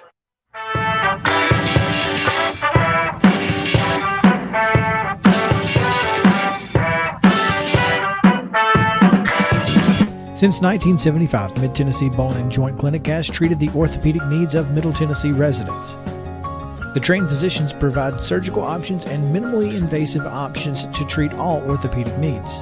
The walk-in clinic, OrthoQuick, helps you bypass the ER while treating sports injuries and acute needs Monday through Saturday.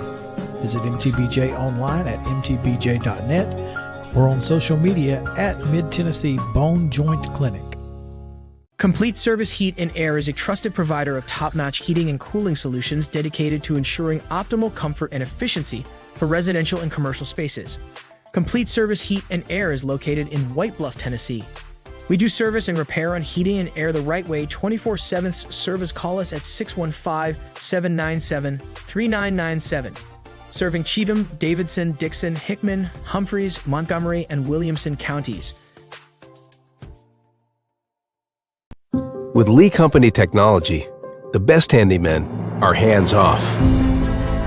Lee Company techs have been using visual findings and other smart technology tools for years to add transparency and virtually take customers along. You see what we see, whether we're in a crawl space or on a roof. With Lee Company, technology helps us help you, no matter what's happening in the world or at your house. Jones & Lang Sporting Goods here in Columbia has been outfitting teams, officials, and anybody else from T-ball to college for 50-plus years. Be sure and check them out at 931-388-8060 or online at jonesandlang.com. Jones & Lang Sporting Goods, the look of a winner. Zion Christian Academy, zioneagles.org or 931-388-5731. You can schedule your appointment. Go tour their campus. It is beautiful over there, and you're definitely going to want to see it. Again, it's zioneagles.org. Give them a call, 931-388-5731, and schedule your tour today. Did you know that up to 80% of us will experience back or neck pain during our lifetime? Many of you are offered surgery or addictive pain pills to relieve your chronic pain. At the Dr. Gill's Center for Back, Neck, Chronic Pain Relief, we have been leading the way to better health, naturally, and have helped tens of thousands of people right here in Middle Tennessee for the past 30 years. I came to Dr. Gill about 10 years ago after my local doctors recommended surgery. I knew about Dr. Gill and wanted to see if he could help me. 10 years later, I am pain-free, no surgery, and no pain pills. Surgery is scary, and over 40% of all back surgeries fail, creating a cycle of surgery and pills. There is a safer solution to your chronic pain. Make the call to the Dr. Gill Center for Back Neck Chronic Pain Relief today and get your life back. This office visit is normally $299, but call today and receive your initial consultation, report of finding for just $49. But hurry, this offer won't last long. Call 615-768-8743. That's 615-768-8743. You can't see the sights without the sounds. From the crack of the bat to the roar of the crowd and everything in between, discover what Hit City has to offer. Spend your nights cheering on the Nashville Sounds at First Horizon Park with giveaways, fireworks shows, theme weekends, and more. Single game tickets are on sale now. Visit NashvilleSounds.com to claim your seat today. Mid-Tennessee Bone and Joint has been the official sports medicine provider for Murray County Schools for more than 40 years. We specialize in orthopedic service, and our Ortho Quick Walk-In Clinic lets you bypass the ER.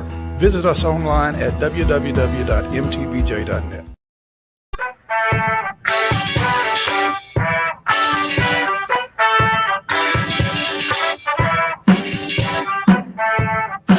Welcome back into Main Street Sports today, presented by Mid-Tennessee Bone and Joint. Chris Yao, Mo Patton, Wade Neely coming to you from the Grand Hyatt here at SEC Football Media Days. Glad to have you guys with us as we continue to bring you the most timely and comprehensive sports and news coverage from preps to pros. Any preps news to speak of?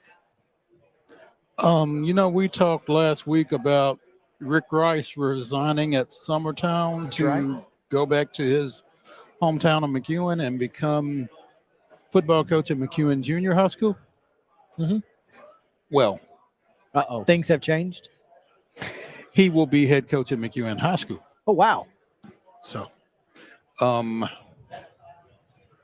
previous coach Eric Pullen resigned, I think, Friday after 12 seasons. Wow. And they wasted no time in elevating. So, I mean, I don't know who's coaching the McEwen Junior High team now.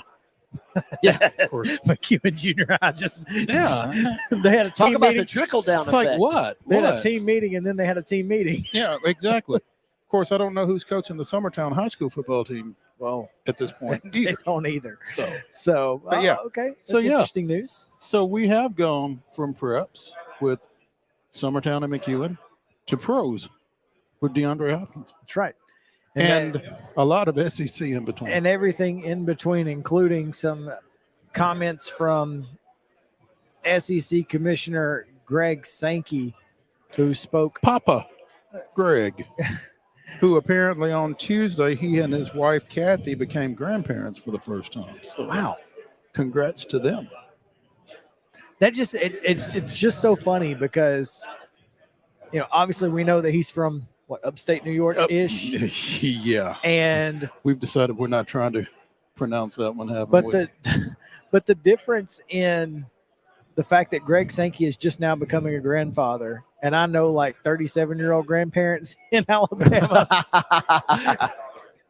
So it's like, wow, that's amazing to me. You didn't have to go there. You really But didn't. I mean, just the difference in how the cultures of the South and other places, it's just wild. I'm like, gosh, this guy's getting ready to retire, and he's just now a grandpa. I don't know that he's getting ready to retire. Don't start that. Well, he did just get extended himself. And there's Clark Lee, by the way, walking through the hallways.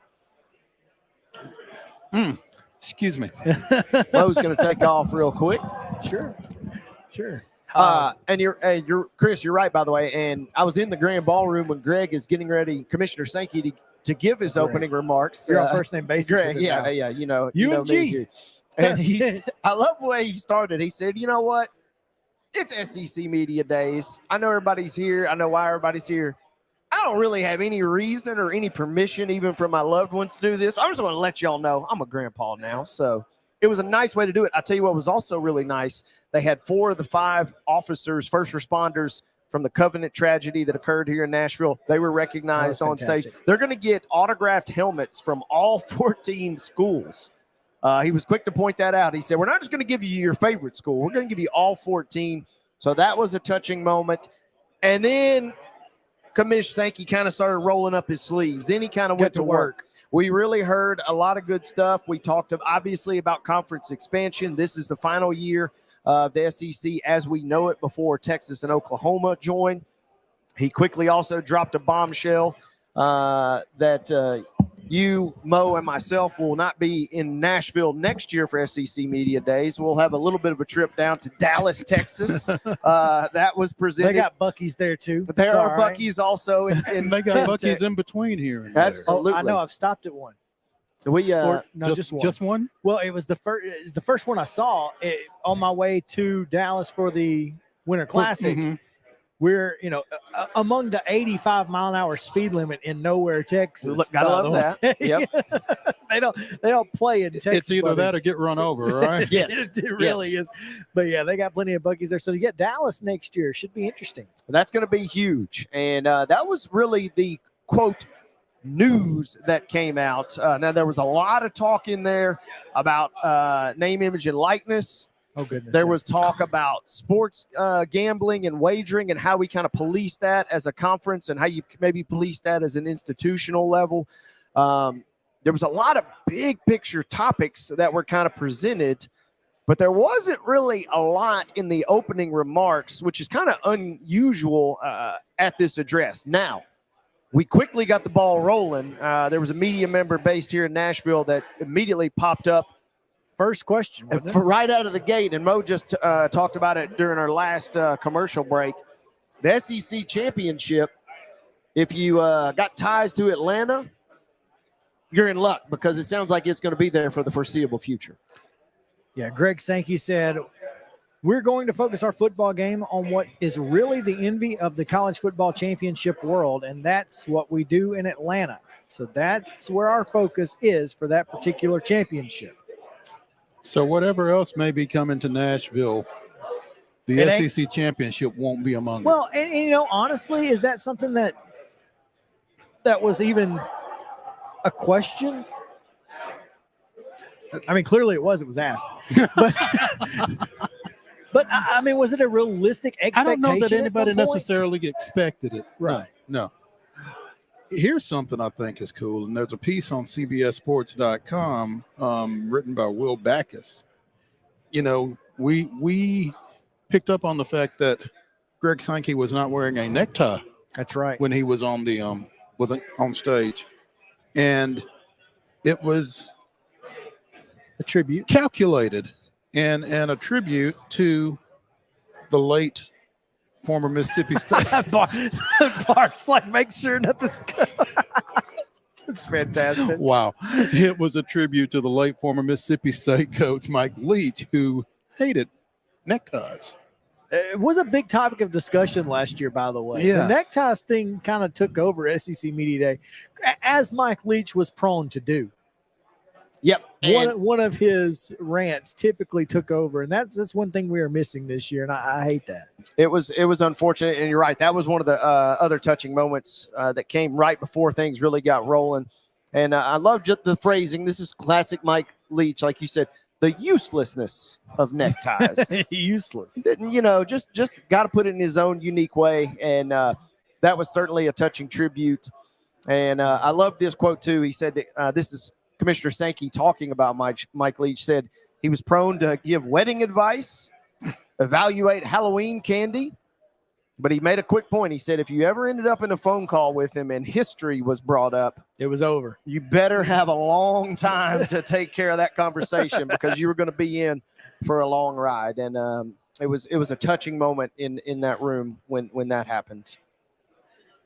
He's still missed.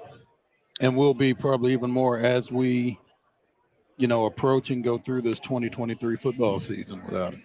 So. As we, as we are getting closer to the expansion of SEC and the expansion of the college football playoff, which I think is there are going to be more shoes that drop because of that. And conference championship football games might be among them.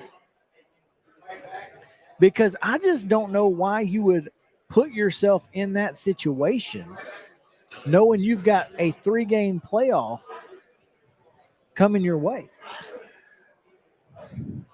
Because it's still a cash cow. For the conference.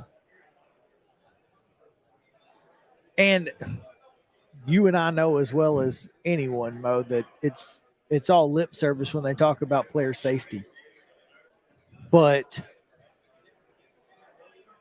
can you legitimately put kids in that situation of playing an additional game on top of everything 12 else? regular season games, a conference game, and potentially 3 playoff games, right?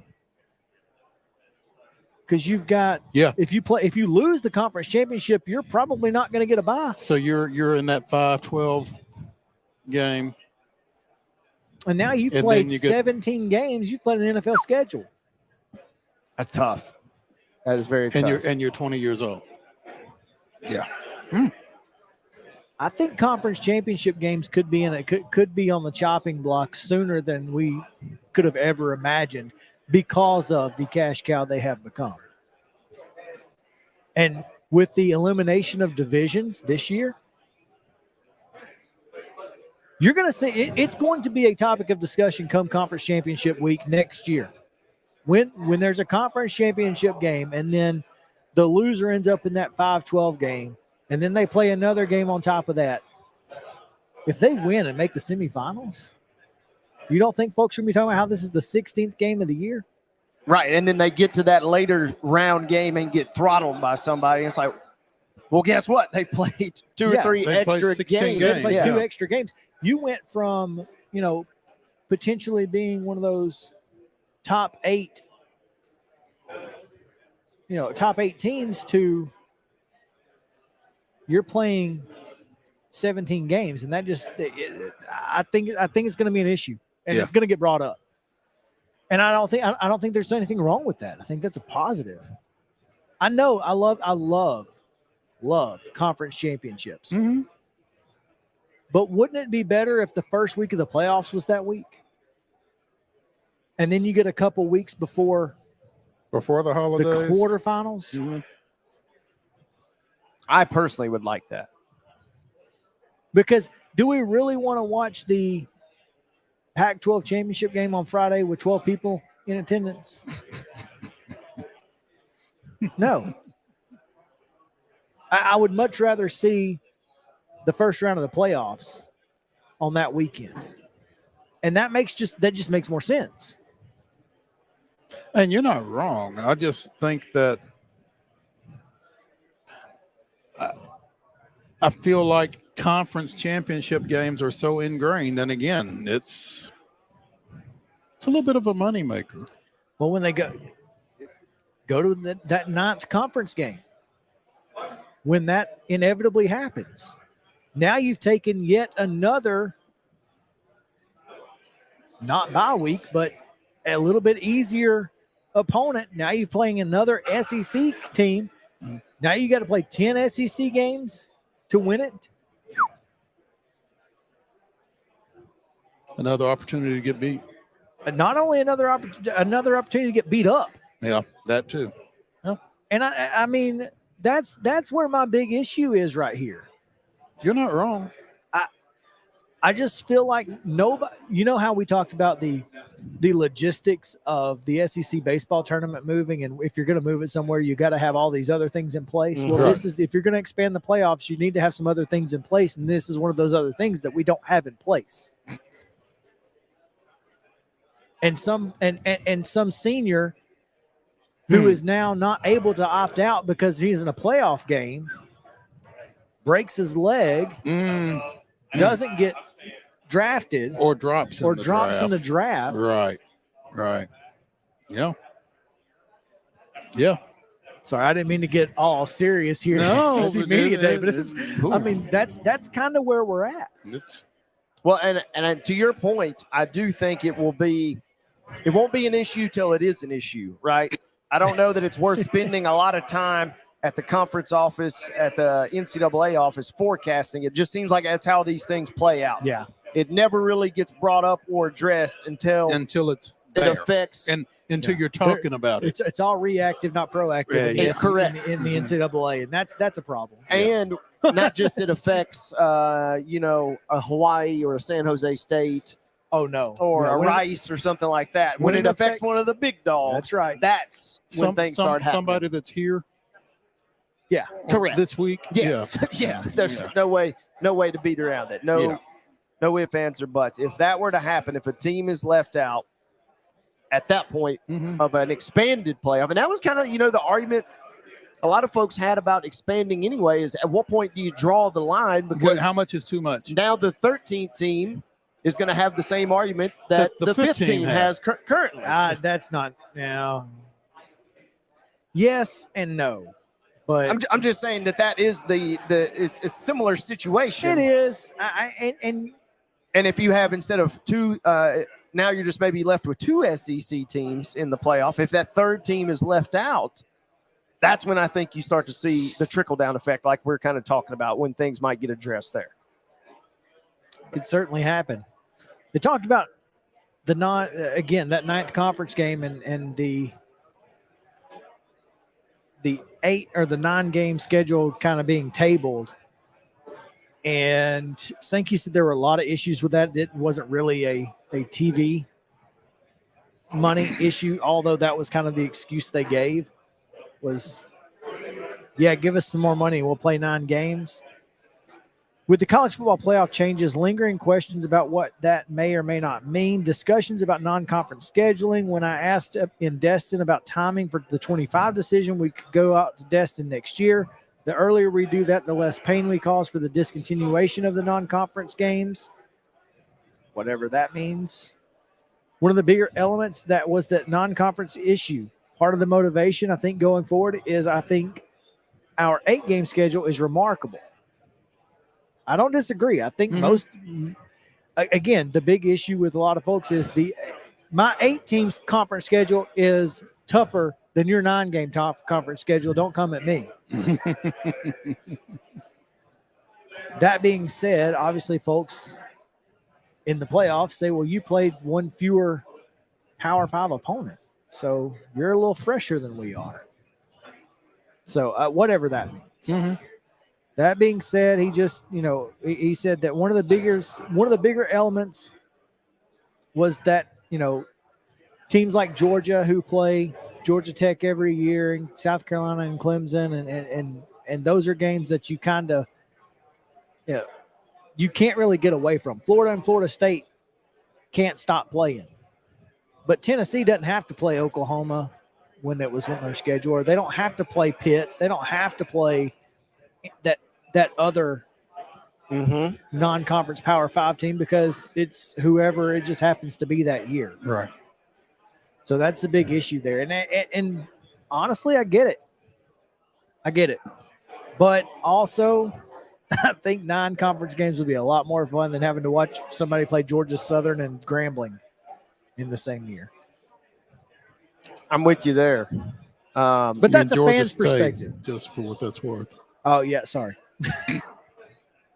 Almost nailed it. 6-1. Yeah. Hey, real quick, also, I wanted to point out, final question of the press conference. I'll give you guys one guess maybe who took it, but pop quiz is over. It was our good friend Teresa Walker from the Associated Press. And she asked about musical chairs and the conference continuing to expand, and perception maybe about the SEC being a super conference. And I love Commissioner Sankey's response. He said, I'm just going to go back to what I've said all along. I think we're already a super conference. And he essentially said, you know what? We're the hunter, not the huntee, is essentially kind of how I took away from that, right? The SEC is going to continue to be the torchbearer, continue to push things forward. And that really could not be surmised better than what we're experiencing here right now. We're on day 1 of 4 days of SEC Media Day coverage, wall-to-wall coverage from outlets all across the Southeast here. Well, this is a super conference. Do I think it's done? People will say, well, I get to decide that. Right now, it appears others are going to decide that before we have to make any decisions. They don't have to do anything. The SEC with Texas and Oklahoma is by far the best conference. Without question. They're already the best conference. You're just adding 2 superpowers to go with it. And another one of the top 4 rivalries in college football. Mm-hmm. Come on. Yep. SEC Football Media Days live from the Grand Hyatt. Thank you guys for hanging out with us here on Main Street Sports today, presented by Mid-Tennessee Bone and Joint. We'll be back tomorrow at 2 o'clock, but we also have exclusive coverage of teams throughout the week, exclusively on Main Street Sports Today, Twitter at @MS_sports today. Tomorrow, we've got Vanderbilt, Georgia, Auburn, and Mississippi State. And I do expect us to have Clark Lee, newly extended Vanderbilt coach, sit down with us tomorrow. Fantastic. Well, we look forward to seeing you guys tomorrow. Thanks for hanging out with us here on Main Street Sports Today, presented by Mid-Tennessee Bone and Joint. Coverage here from SEC Media Days brought to you by Complete Service Heating and Air. We'll be back tomorrow. Until then, sayonara.